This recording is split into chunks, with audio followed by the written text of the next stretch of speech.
All right, welcome to The Explainer. Today we're diving into the story of one of the greatest scientists of the ancient world. We're talking about a guy whose mind was so powerful he could take on an entire army all by himself. His name was Archimedes, and his story is absolutely incredible. So, picture this. It's 213 BC. You've got the Roman army, pretty much the most powerful fighting force on the planet, laying siege to the city of Syracuse in Sicily. They're expecting this to be a quick, easy win, but they get stopped cold. For nearly 3 years, they are held at bay, and their opponent wasn't some rival empire. Nope, it was one person, a single old man, over 70 years old, who fought the entire Roman army to a complete standstill. And that man was Archimedes. So how in the world does one man stand against an army? I mean, how does an elderly scholar manage to defy the absolute might of Rome? Well, he did it with science. The things he created sound like they're straight out of a fantasy novel. I mean, there were stories of these massive curved mirrors that would focus sunlight into a beam so hot it would set Roman ships on fire from a distance. He supposedly built giant mechanical claws that would reach out from the city walls, literally grab a whole ship and just flip it over.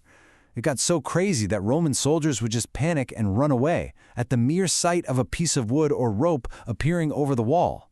This wasn't magic. It was just genius-level engineering. But you know, these unbelievable war machines were just one part of what made Archimedes so special. To really get who he was, we have to understand just how much he broke from the traditions of his time. You see, the great Greek thinkers who came before him, guys like Pythagoras and Euclid, they saw mathematics as this pure, perfect, abstract art. It was for understanding the universe, not for getting your hands dirty with messy, real-world problems. But Archimedes? He saw it completely differently. For him, math was a tool. It was this fascinating puzzle that you could actually use to change the physical world around you. He was up against a whole culture of, well, intellectual snobs. The popular view was that applying science to everyday problems was kind of beneath a true thinker, that it was work for merchants or slaves. Now, what's interesting is that Archimedes himself kind of shared a bit of this snobbery. He apparently refused to even write down the plans for his inventions. But lucky for us, he just couldn't resist a good puzzle. And it was this obsession with practical problems that led him to one of his most famous declarations, something born from his incredible understanding of mechanics. It all came down to the lever. The principle is actually pretty simple, right? You're basically trading distance for force. If you get a lever that's long enough, you can apply just a little bit of force over a long distance and move something enormously heavy just a short distance. Archimedes realized that, in theory, there was no limit to this power. And this is what led him to make this legendary, almost impossibly bold claim.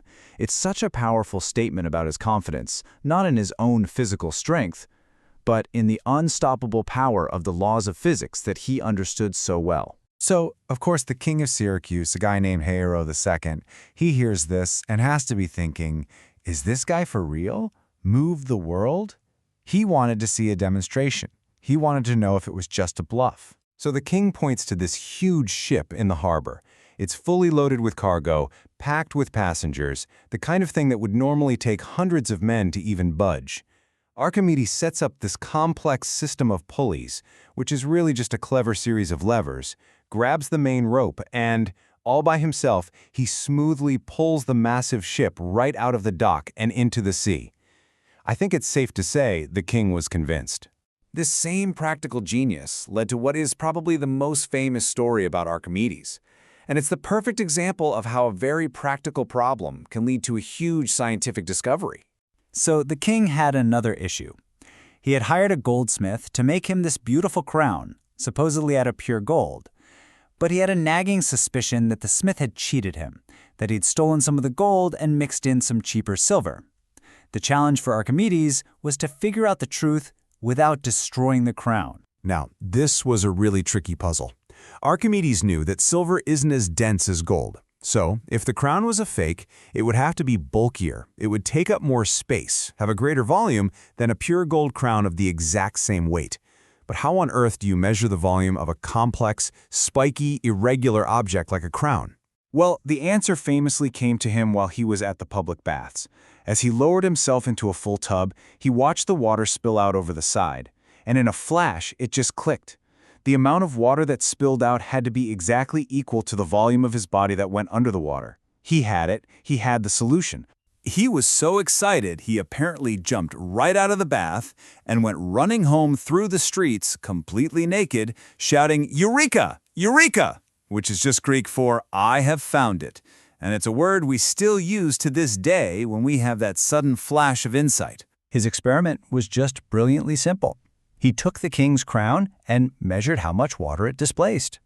Then he took a lump of pure gold that weighed exactly the same as the crown, and he measured the water it displaced. And guess what? The crown displaced more water. That was the proof. It was bulkier, which meant it had been mixed with a lighter metal. The goldsmith was found out, and, well, let's just say it did not end well for him. And this all brings us full circle, right back to where we started, to the tragic end of Archimedes' life, during the fall of the very same city he had so masterfully defended. So, as we know, his incredible inventions kept the Roman army at bay for 3 long years. But in 211 BC, the city's defenses were finally broken, and Roman soldiers poured into the streets.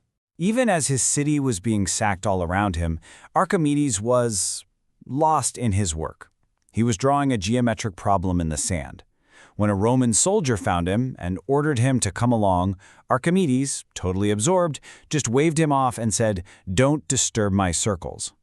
The soldier, probably angry and definitely not knowing who he was talking to, killed him right there on the spot. But a legacy like that doesn't just disappear. Archimedes did something truly revolutionary. He showed the world that abstract, high-minded theory, like the principle of the lever, could solve very real practical problems. And just as important, he proved the reverse, that a practical problem, like a suspicious crown, could lead to a fundamental scientific discovery. He's the one who really bridged the gap between the world of pure ideas and the needs of everyday life. He basically set the stage for the modern world, where we believe science is meant to make our lives better. And that kind of leaves us with a final thought, doesn't it? Archimedes took the challenges of his time and met them with pure genius. It really makes you wonder, what are the big, seemingly impossible problems we're facing today, in energy or medicine or technology, that are just out there, waiting for their own Eureka moment? Thanks for watching.